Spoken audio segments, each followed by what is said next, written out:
सास बहू का मायावी पेड़। रात का समय होता है। गांव के सभी लोग आराम से अपने घरों में सो रहे थे। तभी गांव से दो औरत अपने घर से आधी रात के समय निकलकर गांव के जंगल की तरफ जाती हैं। अरे बहू क्या कर रही है? अरे जल्दी जल्दी चल, कोई हमें देख ना ले, कहीं हमारी सारी पोल पट्टी इन गांव वालों के सामने खुल ना जाए। अरे तू नहीं जानती, अगर ये बात गांव में से किसी को पता चल गई तो हमारा क्या हाल होगा। अरे माँ जी, गाँव वालों को तो आपकी आवाज से ही पता चल जाएगा। आप चीख क्यों रही हो? अरे आप तो खुद गाँव वालों को इस बात का न्योता दे रही हो। अच्छा चल, ज्यादा मत बोल और जल्दी जल्दी चल, नहीं तो देरी हो जाएगी हमें। वो दोनों गांव के जंगल में पहुंच जाती हैं।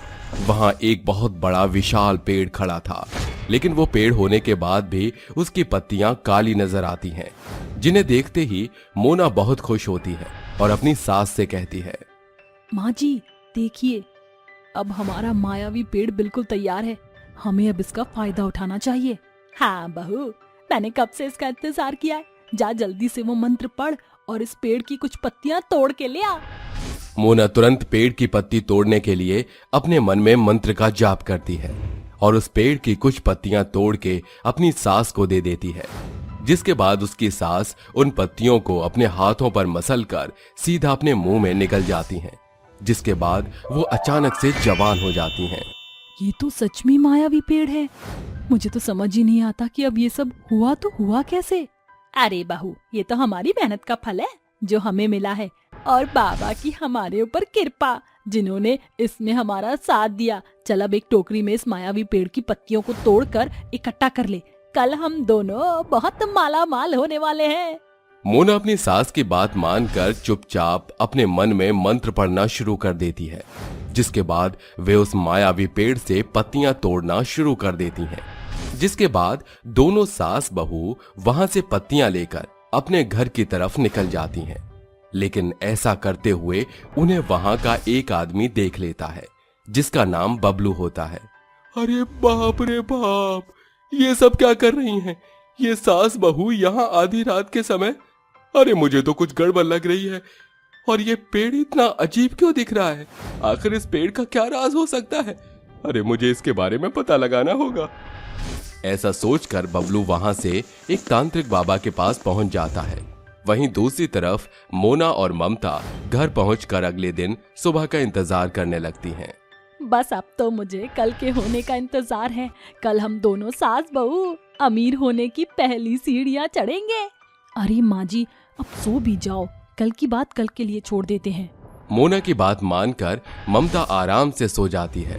वहीं दूसरी तरफ बबलू तांत्रिक बाबा के पास पहुंच जाता है और उन्हें सब कुछ बता देता है, जिसके बाद तांत्रिक बबलू से कहता है, देखो, जिस मायावी पेड़ के बारे में तुम मुझसे पूछने आए हो, वो कोई मामूली पेड़ नहीं है।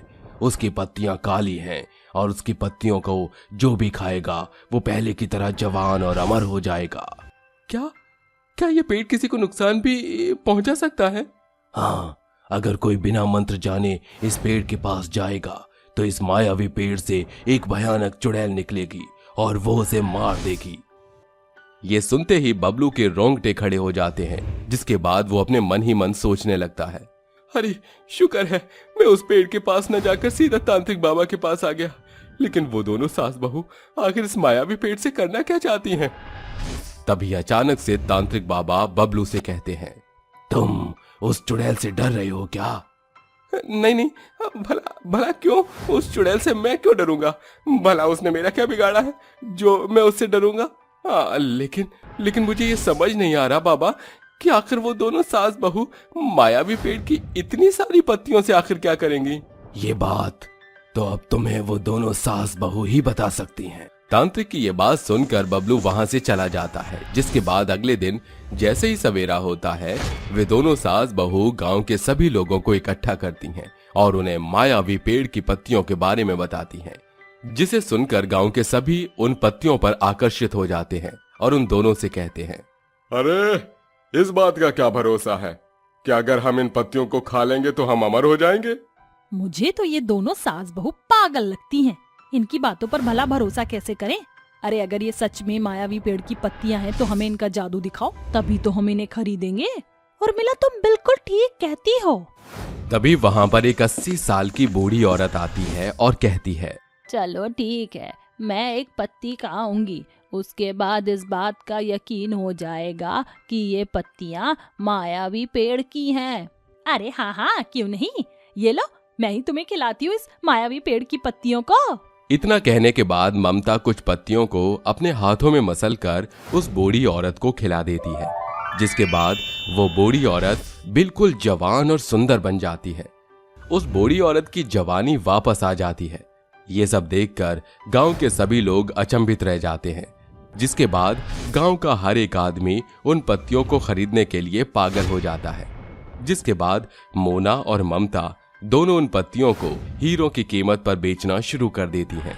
अरे आओ आओ आओ और अमर होने की पत्तियां लेकर जाओ, अब तो इस गांव का हर एक आदमी जवान के साथ अमर हो जाएगा। रात होते होते ममता और मोना सभी पत्तियां बेच देती हैं, जिसके बदले उन्हें करोड़ों का फायदा होता है। इतना पैसा एक ही दिन में कमाकर वो दोनों बहुत खुश होती हैं। जिसके बाद आधी रात होते ही वो दोनों फिर से मायावी पेड़ के पास जाती हैं।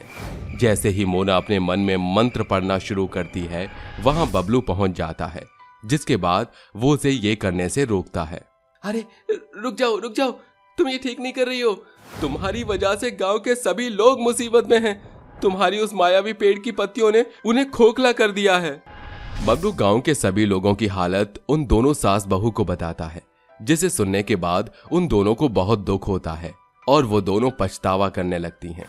हमसे बहुत बड़ी गलती हो गई है, हमें ऐसा नहीं करना चाहिए था।